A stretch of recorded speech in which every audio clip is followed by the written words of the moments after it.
This is Mr. Rosendale for 5 minutes. Yeah. Thank you very much, Mr. Chair. Thank you, Ranking Member Ocasio-Cortez, for holding this hearing.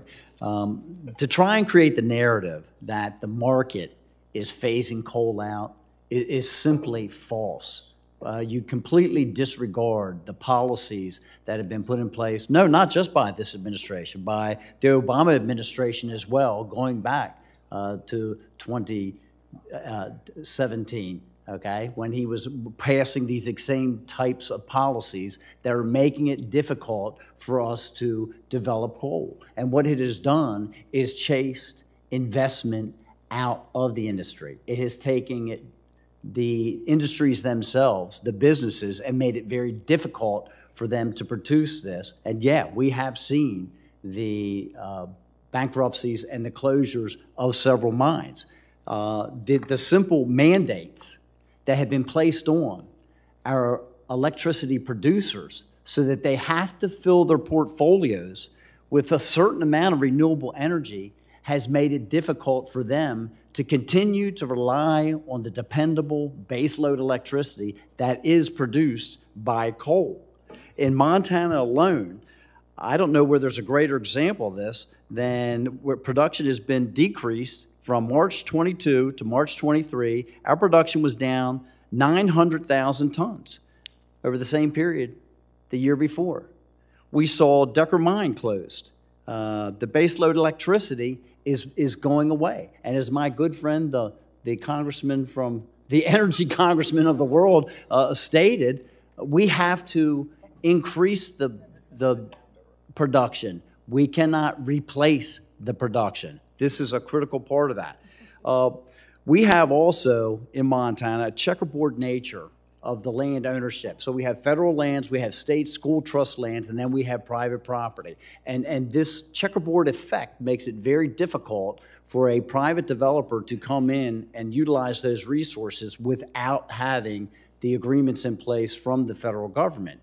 And unfortunately, I've got a mine in Rosebud, Montana, the Signal Peak mine, which is experiencing the exact same thing, Mr. Luthi, that you are, that they have leases that are in place, but they're going back now and they're rescinding the agreements that are on those leases for the federal ground and keeping Signal Peak from accessing the coal that they had tied up and had depended upon for many years. And right now, we are in a position where, based upon the coal that they're producing that is available on the private property, is only going to sustain them for about another 20, 24 months. And then they've got this great big checkerboard square of federal lands that they've had leased that is in the way, that is going to shut this whole mine down because they will not be able to proceed, to continue to develop the resources that they had actually already leased.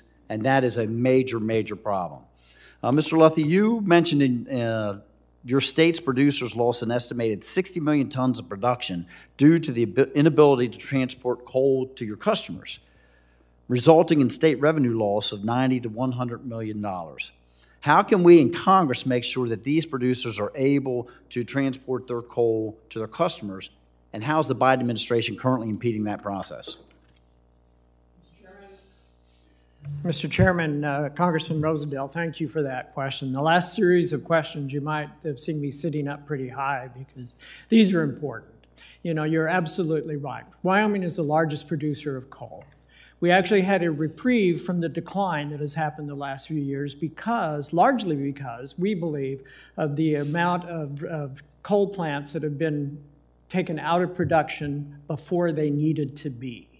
And frankly, renewable is great. It provides about 22% of the energy, in the nation, the electricity. We suspect that's going to increase. But we're not dealing with the energy gap. That is, as we close those plants down, we do not have enough renewable power, batteries, and storage for 24-hour dispatchable power.